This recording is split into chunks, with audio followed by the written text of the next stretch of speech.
Hello and welcome to the JIGME KELSANG podcast. My name is JIGME KELSANG. Each week you'll hear fascinating conversations as well as stories from many professionals from a broad range of fields and experiences they've had. On today's episode, I'm joined by zero waste chef, food stylist, culinary creator, and cookbook author, Christine Tizzard. Christine, welcome to the show.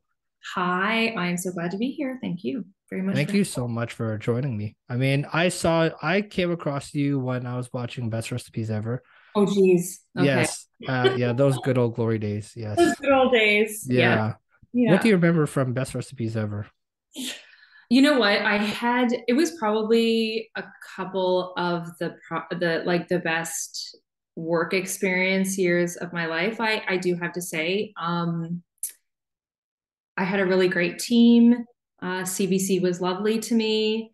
Uh, I had a passion and love, and I just always watched those cooking. The reason why I got into cooking and my culinary career is because I watched so many of those cooking TV shows growing up. You know, those cooking TV shows seem to have changed quite a bit. They're not the typical, like, here's how to cook this or that. Mostly it's competition based and it's gone a little bit crazy right now.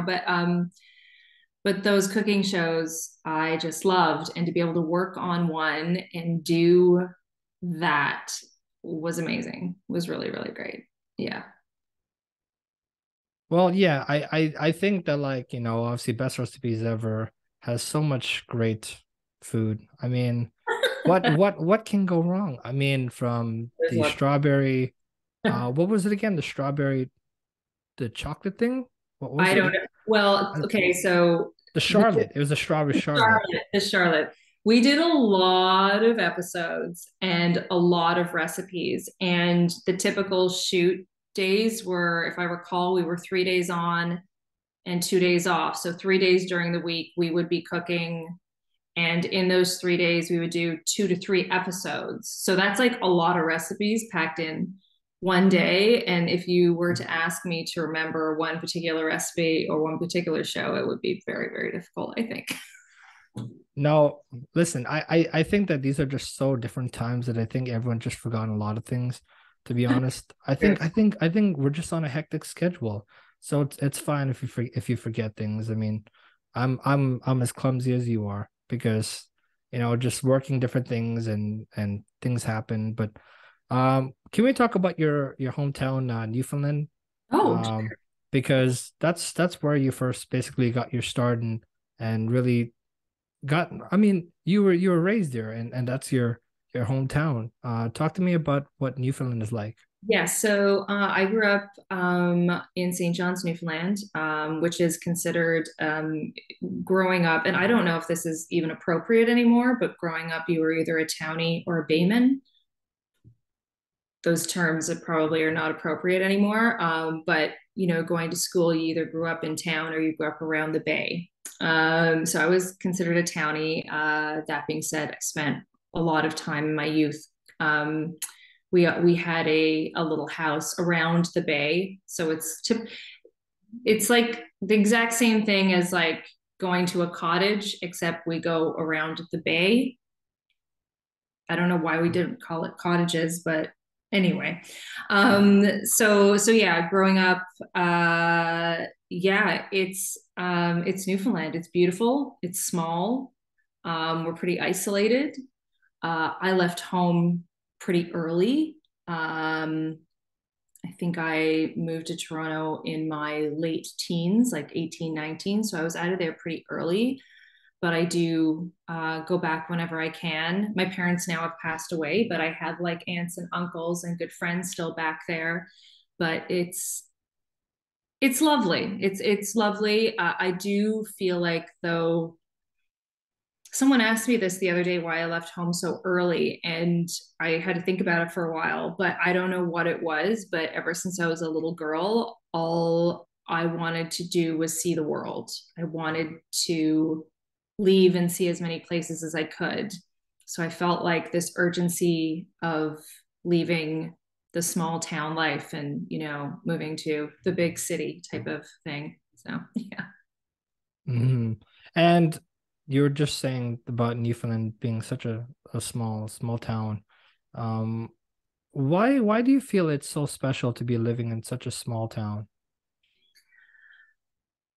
Well, you know, there was definitely more of a sense of family for me. Living in a small town, of course, you tend to know what everyone's doing. And My mom had a really big family. So, there was always like going to see family and things like that. But I think the best thing about growing up in a small town like that is the fact that you're kind of forced to be out in nature a little bit more.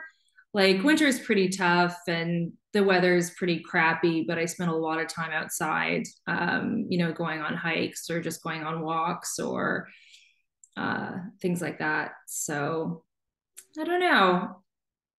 It was definitely more isolated though. I do feel that. That's all. I don't know. I don't know how to really answer your question, to be honest with you. No, no, I mean that's completely understandable, and I think that like sometimes when I talk to people who live in small towns, it's like I've always said that it's just a special part because it's everyone knows everybody basically, and it's that the bond that you share with each other. But what's really important is that I think that we often forget that like those little things that matter the most, but then we get so caught up in this crazy rush and we're on the go every time and we forget to slow down for a bit. And I feel that's what the pandemic did, was just to slow down everybody and just to really catch a breath finally. um what do you think of the pandemic? Do you think it was a time for you to really slow down and focus on what you've never done in the past but you wanted to do? No, unfortunately, unfortunately, the business that I'm in didn't stop at all through the whole pandemic. So I was kind of the opposite. I know it was really hard for a lot of people, people out of work, restaurants going under.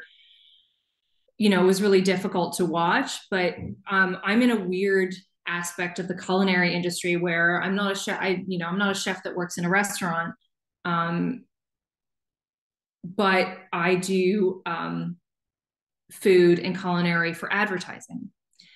Food advertising didn't stop. If anything, it got slightly busier because people were eating more at home, going to the grocery store, stocking up on food, and cooking more at home, like the whole like sourdough craze and all of that kind of stuff. Like people got kind of back to some of their cooking roots, I think. Um, and food advertising didn't stop. And it was this weird niche where it's like, what is considered an essential service, right?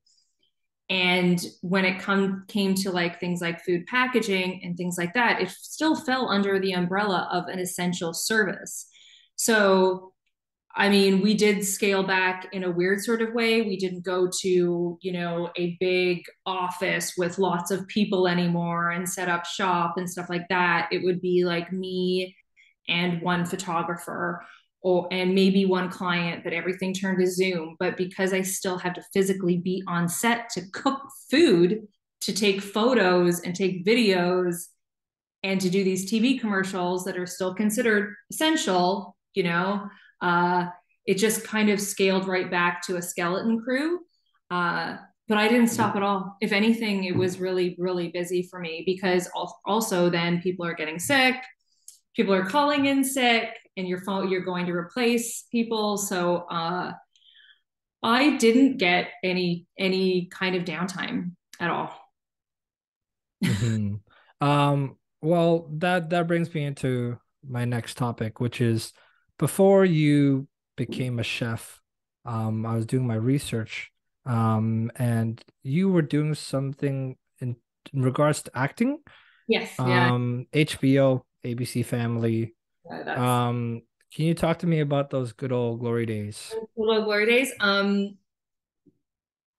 So yeah, I spent a good few years, like a good century, auditioning and acting and trying my hat in that career. It's a lovely career to work in if you can get booked as an actor. But I personally had a really, really difficult time with the audition process. I found it, I struggle with anxiety anyways, and I found it very anxiety ridden and very overwhelming just to do the audition process. And I did it for a few years and I did have a career at it, and it was amazing. TV for commercials, all that kind of stuff. It's great. It's great money if you land something, but the auditioning process is really difficult. And I kind of that's where when I kind of transferred over to the culinary world, I just couldn't handle going to auditions anymore. It got to the point where it's like, when the acting agent phones you, you don't want to answer the phone. So then you kind of know it's probably not the right career for you anymore. No, honestly, I feel like I can relate definitely to that feeling, because there was a point in where I was in, I think I was in Lakeshore Collegiate Institute High School. And I was talking to my guidance counselor about what I wanted to do in college. And I said that I want to be a child and youth worker. I like helping, like children, like I think that, I think it's so intriguing to me that to learn from children's eyes, because even if they're little, they're very wise for their age. Um, and so I talked to my guidance counselor about that, and she said, "But you like doing podcasts. Why would you want to become a child and youth worker?" But then she understood, because me and some other teachers, I've had such a great relationship with everyone at my high school. And she said that, how about you do this? You can do podcast and child and youth work at the same time. How about you go into radio broadcasting? You can do all sorts of services by talking on air and talking on the microphone about certain topics. And I said, sold, I'm done. I'm gonna choose that as what I want to do. So I went to Humber College North Campus. And I graduated recently from the Broadcasting Radio Diploma program. Congratulations. Thank you very much. So yeah, I can definitely relate to that feeling of like, well, this is not the career for me. So then I changed different programs. I'm like, yep, I found what I wanted to do. And it seems like you figured it out. And now here you are doing all sorts of different things, and being a cookbook author. How does it feel when people call you a cookbook author? Actually, I feel pretty proud that I'm a cookbook author. It's not an easy thing to say that you've, published cookbooks.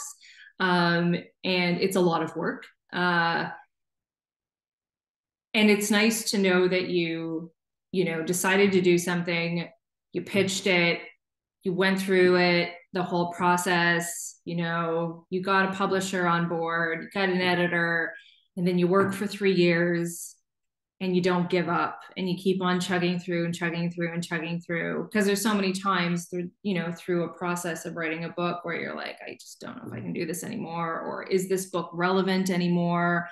Who really cares about what I'm saying? You have all those things in your head. So then to finally actually get it published and see on a shelf, it's nice to have something tactile in your hand and know that, like, oh, I did this, and that's actually, I think, one of the major reasons why I got into cooking was because with the auditioning and the acting and all of that kind of stuff, all those auditions and all that work you put in, there was never anything at the end of the day where I'm like, oh, I did this.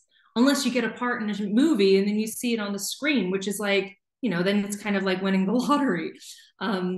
So I just got into cooking because I felt like this is something I have control over in my life. I can get up in the morning, I can do this, I can make this. And at the end of the day, I actually see something that I've made, and it's something that I can share with other people and hopefully put a smile on their face. So that's what, like, writing a cookbook, I think is my experience was very good. That being said, it's very difficult and takes a really long time, and it's a lot of grunt work of just like editing and looking things over and sitting down in front of a computer and, writing words. And there's not a lot of like, what's the word I'm going to say?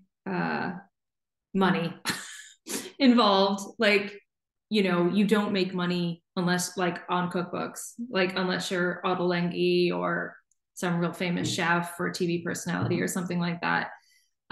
There's not really a lot of monetary like money rewards to it. So it is a labor of love for sure. Yeah, obviously. And I think that like, do you feel that your experiences at George Brown College, in the field of study, which is cuisine, do you feel like those experiences really shaped who you are, as a chef, especially? Um, I think I love George Brown College. It's a fantastic program. I really enjoyed going to school there and doing the program. I think it's really well done. And then going through the process of, then, doing your stages and your apprenticeship in restaurants for a little bit and experimenting there. But I just think where I ended up like writing cookbooks and doing food styling and like creating culinary content for other people, like that's a far stretch from like working in a restaurant, which is where I actually wanted to be. Like the game plan was to go to culinary school, work in restaurants, open up a restaurant. And it was, I think, just a odd series of events that I ended up where I am. It wasn't, what's the word? It wasn't my end goal to be here, to like be a cookbook author. That wasn't my end goal. However, that being said, I always kind of wanted to be a cookbook author in a weird sort of way because I love cookbooks and all of that kind of stuff. So sometimes it's just who you meet along the way and where life takes you, really. And you just, this kind of was just a go with the flow kind of thing. But I'm also one of those people that, which is not good sometimes, is like I get an idea in my head and I kind of go with it, and sometimes it's a lot of mistakes too. But yeah. No, I was actually like listening to a podcast on the On Air with Ryan Seacrest show. And what's interesting was Shawn Mendes was talking about, he was asked about his album and his creation process behind stuff. And he was asked, do you feel that whenever you make an album and you put it out to the world, do you ever feel that you're always on the go and you always want to say that I want to make this more, and then you listen to your music often? And he says, I don't listen to my music often because why? I feel that whenever I listen to my music, I always say, well, now I feel that could improve on this new song. And then I'm always wanting to do another record, even though I put one out already. And he feels just he wants to reinvent things, keep reinventing stuff. And it seems like I think everyone just deals with that. It's just a natural thing. Like Yes. even with the creation of like my own like podcast t-shirts, I look at an idea first. I look at my idea first and I'm saying that looks so ugly. And then you come back with fresh eyes in the next day and you're like, that looks better. And then you come back a week later and you're like, man, that first logo was horrible. And then ultimately you're like, well, now this one looks way better and I think that we should stick with it. So that brings me to my next point of, obviously your track record has gone to some successful stuff. I mean, you were doing behind the scenes work for MasterChef Canada. Talk to me about doing that. Oh my. So after working on Best Recipes Ever, I had such a respect for the culinary team that put together these shows, right? That I kind of had it in my head that maybe if I worked behind the scenes doing the culinary production, I don't know, I wanted to know how to produce content, right? And whether it was for myself, and everyone's producing their own content now, right? This is what everybody does. Everyone produces their own content. Everyone has their own Instagram account. Everyone's doing TikTok. They're producing their own content. But back then, it wasn't as big of a deal, right? But I wanted to know what it would take to actually do a show, and this was a big show. It was a huge show. And there was quite a big culinary production team on it. The experience, I learned a lot. Really, really fast. Would I want to do it again? I don't think so. On a big show like that, I thought it was hard. It was hard work. It was long hours. And when you're behind the scenes like that, it kind of ruins the mystery of those shows, right? Like it's hard. I find it a little bit difficult now to watch these shows because I kind of know all the other stuff, right? But it takes big teams, big production crews to run those shows. It's a lot of work behind those shows, I have to say. But overall, the experience was good, and I learned a lot. That's for sure. No, absolutely. And so now that we've talked about those things, I think it's time to get into more of the fun topics, which is obviously the zero waste kitchen, which is why we're here. But then obviously I want to talk before that. I want to say that why, because you're a chef, I want to know these things. It's so interesting that I want to like pick your brain about. First question off of chef topics related. What are the qualities of a good chef? Oh, well, see, because I'm not, I think that's for me, that's not, I think that's kind of a hard question for me to answer because I'm not the typical chef that's working in a restaurant, managing a kitchen, doing that every day. I do have some friends that are doing that. But if I were to guess, I would say creativity. You have to be constantly. I could imagine that it gets tedious going in every day and doing the same recipes and all of that kind of stuff. So, keeping your creativity up and doing all of that kind of stuff. You have to be a hard worker. You have to love what you're doing, right? And then you're gonna have to the biggest thing is you're gonna have to figure out how to work well with others, right? Because your team in the kitchen, it becomes your family, right? So you're gonna have to take care of that. That's what I would assume. For me, my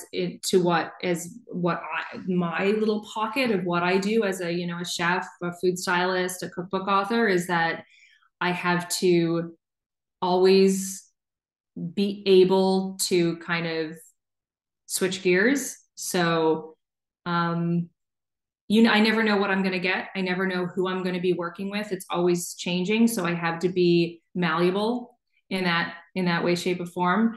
I have to love what I do. But for me, I think the most important thing is that I have to be, it's an art, right? What I do is an art. So being very precise, having a little bit of obsessive compulsive behavior too, that type of thing works well in my industry. So. Mm-hmm. And so that also correlates with this. So when you have adversity, how do you resolve it? Oh God. I suffer from anxiety and depression, so I tend to always look at the bad before the good. I go to the worst case scenario, which is not always the best thing to do. And sometimes I think that works in my favor. So I try to think about, because then I'm always prepared. But for me, how I get myself out of a situation is that I have to change my environment. So I need to kind of get out of where I am and move into something else so I can change my perspective. I don't know if that really answered your question, but that's how I see it in my head. No, I think that completely answers the question. And so what do you feel your strengths and weaknesses are? Once again, I tend to look at the worst case scenario. I'm a hard worker. I have really good work ethic. I think that I like to think that I work well with others. I'm creative too, but I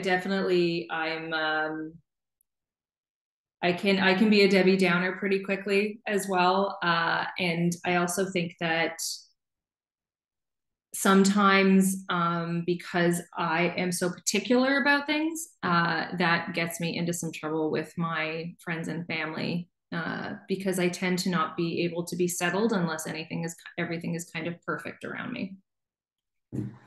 So I'm a clean freak too, so doesn't help as well. And so let's talk about the Zero Waste Kitchen. And it says a food-focused platform packed with everyday solutions to help you use up the food we typically toss aside. Why do you feel that statement is so important? Well, food waste is a huge issue, right? It's a huge issue when it comes to commercial, and how food is packaged and how much food is thrown away on a commercial level, but also on a household level. So, doing what I do, I see food being wasted all the time because I'm always at grocery stores. I'm always working in an industry that is prone to food waste because in advertising, sometimes you need to buy 50 tomatoes before you find the one perfect tomato that's okay for the client and the tomato that they think is appropriate for their packaging. So then you're left with stuff, right? And when I started really delving into food waste, then you get into the whole climate change thing and how food waste is affecting climate change, and that's not good. And the biggest issue is that this food waste is avoidable. So we just need to be taking more of an active role into figuring out how to avoid it. And the only way that, say, I can avoid my food waste is to actually physically do something with how I'm buying, preparing, or storing food at home. But the other thing that I want to do is be able to educate others to take more of an interest in an active role in reducing their food waste at home. So being able to create a platform that is easy to navigate and just offers simple tools and tips, but also awareness about what's going on in the world when it comes to food waste was something that I felt like it was time that I needed to do something about that. I got into the whole food waste initiative, I guess you would call it. I'd probably about, my God, now it's books 3 years, 5, maybe even 6 to 8 years ago. And nobody really cared about it. And especially now over the course of the pandemic, and now with the groceries, how much groceries cost these days, people are definitely becoming more mindful. So I think it's a very hot topic, and it creates a great avenue for me to be able to educate people on it. And then obviously I was looking through your recipes, and I'm always a lover for smoothies. I've been making strawberry smoothies, but the thing is that I've never really tried out different recipes of smoothies. So okay. Give me your best smoothie recipes. So you like strawberry smoothies? Yes. Okay. So, and have you noticed how expensive strawberries are at the grocery store right now? Fresh strawberries? No, but Are I you thinking feel, but I feel like I've realized that I've seen different articles of saying people have said that, food prices are going up tremendously way before, and I think it's so interesting how those things have happened ultimately. But yeah, I think that like there are just so many different things that I'm curious on how to make like a different, but still like strawberry incorporated smoothies, right? So, well, frozen strawberries are probably the best way to go right now because you're not going to find seasonal and local strawberries. You could probably find greenhouse grown strawberries, but the price of strawberries are going to go up. So if you're going to want to be sticking with the strawberry smoothies, you're going to have to be sticking with the frozen strawberries. I don't know if you know this, but banana peels you can eat. Did you know that you could eat banana peels? No. No.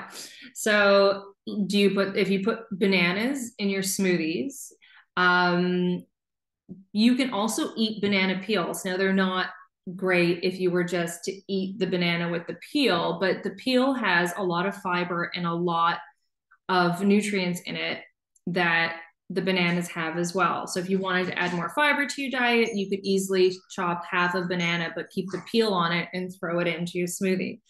But you know, I'm trying to think of like in a more food waste perspective, you could add, you know, if you have lemons that are starting to go off, you could, you know, throw in half a lemon. You could, or just like the juice. But do you ever put green stuff in your smoothie, like spinach or kale or anything like No, I just put like strawberries, yogurt, plain yogurt, milk, and that? those things. I think that's basically all I do. Well, smoothies are like for me the perfect way to use up like odds and ends in your kitchen or on your Right. counter that are on the way out. So, say if you have a few berries that are already starting to get a little bit mushy and you don't want to eat them raw, you can throw them in your smoothie. I tend to always put some greens in my smoothie, so like a handful of spinach or kale, things like that. But I mean, there's so many things you can put in your smoothies, like scoop of protein powder. You could do that. You could use coconut water instead of water or milk. So start getting a little bit more creative, and also spices as well. You could add, you know, cinnamon and nutmeg and all of those type of things to kind of get it a little bit more spicy if you wanted to. But yeah, smoothies are a great way to use up food waste around the house and get rid of odds and ends of things for sure. Mm-hmm. And as we're running down the time here, 4 minutes left on this meeting time. I'm gonna quickly ask this question because I feel I've been very interested in this. Um, who is a famous chef or friend that you can call for advice or check in? Oh, um, it's so funny that you said that because I was just texting him today and I haven't heard from him in a long time. But it's my friend and chef Jason Cox who brought me into his kitchen right out of culinary school. He is the executive chef at a restaurant called Opus in Toronto that has been around for a very long time. And it's funny you say that because he just texted me this morning and I haven't talked to him in a really long time. And it's about time that I go see him. Yes. Mm-hmm. And then also, what's your number one advice for aspiring chefs? It's only food. So take it easy. It's not rocket science. You're going to screw up. The more you do it, the better you get. But I think that when I first started cooking, I got really frustrated really easily when something didn't work out instead of just trying to have fun with it. Because yeah, it's just food. It's just food. Have fun with it. Cook more. Waste less. Mm-hmm. Way to plug that in there too. I love that. Well, our time has come to an end, but it was fun chatting with you. Thank Congratulations you on the so much. success you're having and continuing to have. To the listeners who made it this far into the episode, thanks so much for sticking around. I hope you enjoyed my conversation with zero waste chef, food stylist, culinary creator, and author Christine Tizzard. You can find her on Instagram at the Zero Waste Kitchen, Facebook Christine Tizzard, Twitter at Chef Tizzard, and YouTube Christine Tizzard. For more information, visit thezerowastekitchen.ca. If you'd like to help spread the word about my podcast, please do feel free to share it with others. Post about it on social media. Any form of support is greatly appreciated. You can follow me on Instagram at the JIGME KELSANG Show, Twitter at the JIGME K Show, TikTok at the JIGME KELSANG Show, and on YouTube, the JIGME KELSANG Show. Lastly, you can also find my show on all podcast streaming platforms just by typing in the JIGME KELSANG Show. I've been your host, JIGME KELSANG. Thanks for tuning into this episode.